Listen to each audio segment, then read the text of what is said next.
Africa's Greatest Bakers Award, a celebration like no other.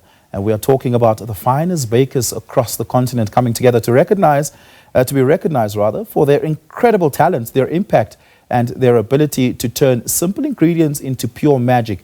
And this afternoon, we have got someone who's been working tirelessly behind the scenes to make this event a reality. Joining us live in studio is the woman who's making it all happen, Bongi Dube, the organizer of the Africa's Greatest Bakers Awards.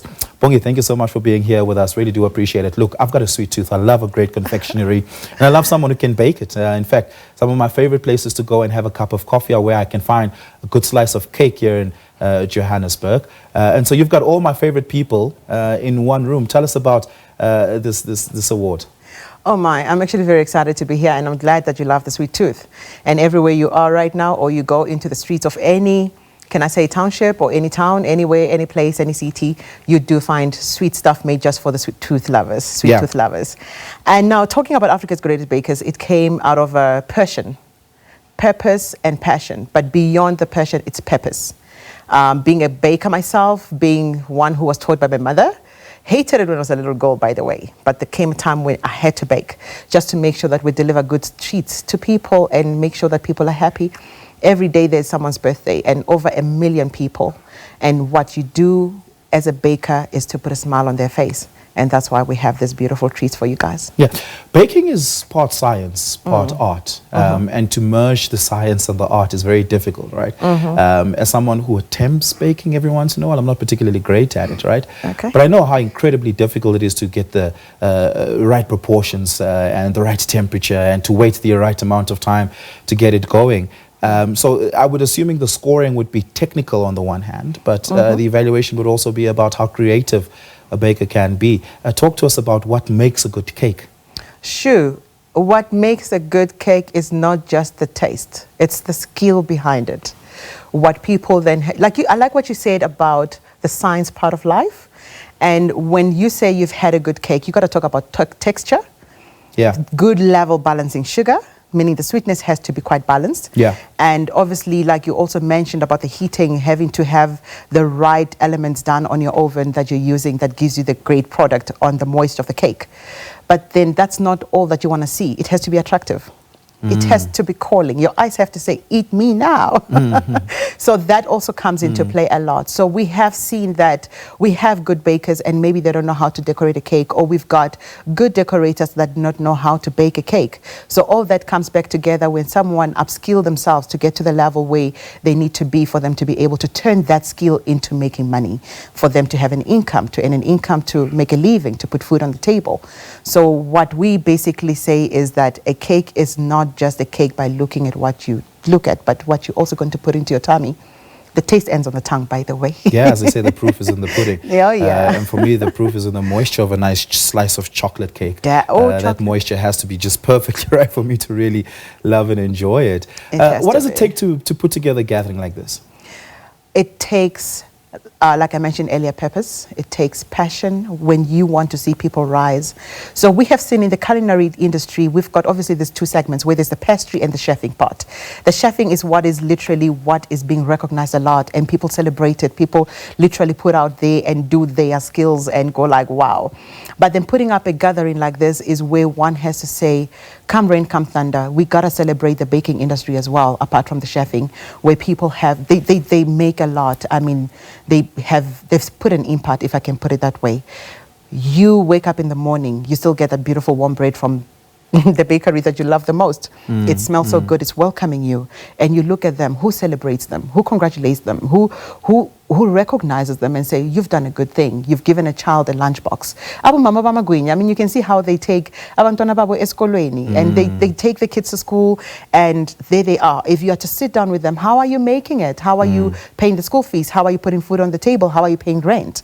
And they'll tell you, I wake up at 3 a.m. in the morning to make sure that there is Mr. or Mrs. So-and-so at the taxi rank and they've got the magwinyas. So we want to recognize them. I resonate with that story so much. My mom used to bake and sell cakes, and cook sisters to put me through and my siblings through school. So I understand the undertaking, but I also know from my mom's experience that this is a very tough business and has become incredibly difficult to operate. And the price of eggs alone has made cakes so expensive that fewer and fewer people are buying cakes for birthday, right? I mean, I was lucky enough as a child that there would always be a Black Forest when it was my birthday. Nice. But we can't ignore that sugar, oil, butter, margarine, eggs. These are all household items that are infected drastically by into the inflationary environment that we find ourselves in. And so even bakers who run their own business are finding it difficult to operate in. I'm assuming the awards also focus on the business aspect of things?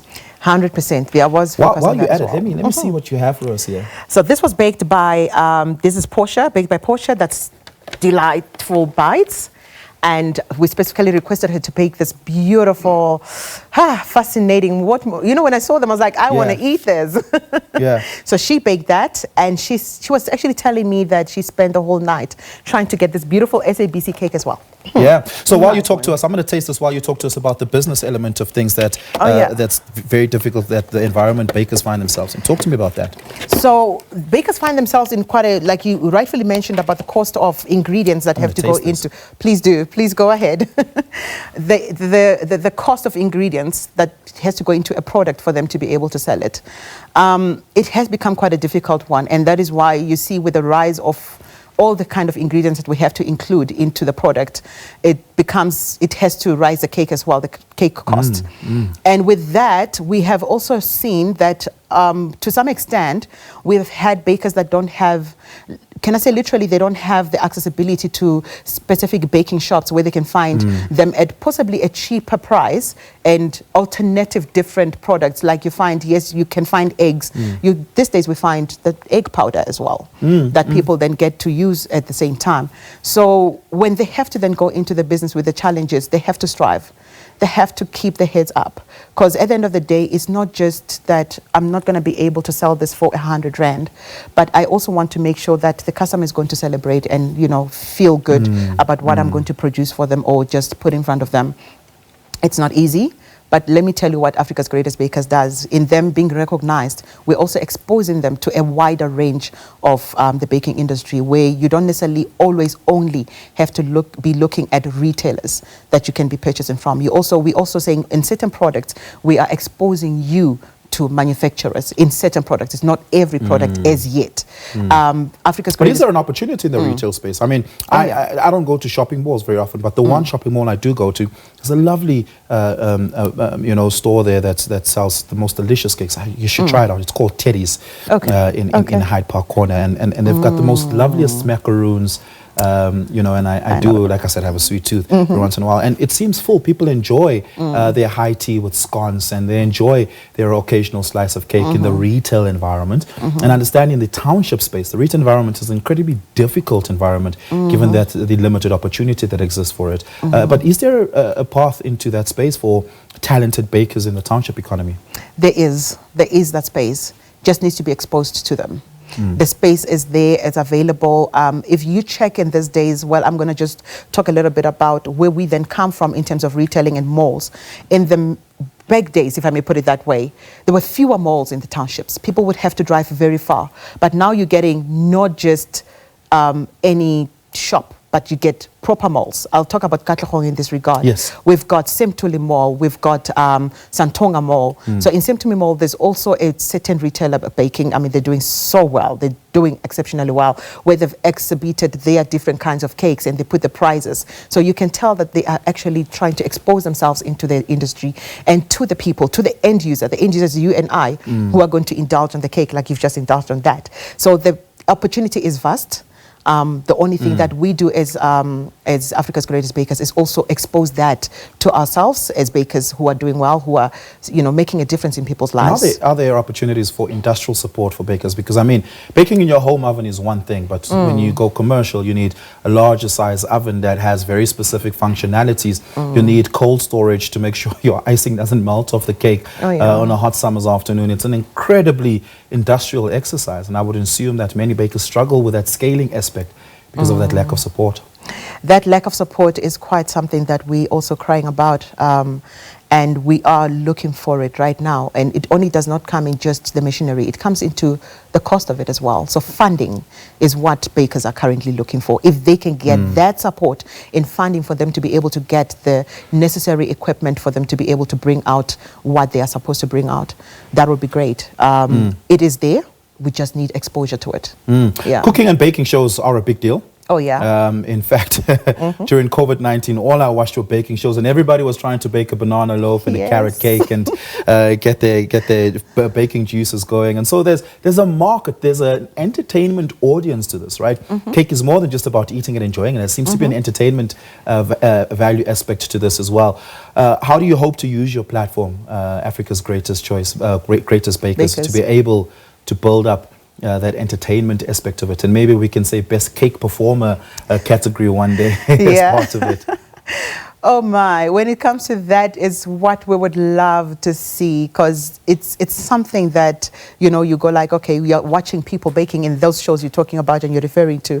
The platform at this stage, we don't necessarily do it right there in place, but as we go, as we collaborate with culinary industry, arts, schools and studios, will be able to get to that level where we are then going to be able to say, okay, we are watching, they are baking, and how are they doing it? But at this stage, as Africa's Greatest Bakers, we are recognizing what they're doing, and we are having a category of the best wedding cake and confectionery masterpiece, where it has gone into that level where we then go into finer details, checking what somebody has done, or they've done their sugar flowers in this manner. How was it done? How was it folded? How was it colored? And even the texture of how it dries. Does it look fake or does it look real deal? Cake painting is very, very technical. Well, it is. All the best. I hope to get an invitation so I can come and taste more cake. This has been absolutely delicious. Shout out to Portia for these. This has been absolutely lovely. Well, that's where we leave it for today here on The Week Ahead. I'm going to go and enjoy this with the team. In fact, I'll leave a few here on the desk for Alicia Jali, who's up next, so that she can enjoy this too. But from us here at The Week Ahead, it's goodbye for now.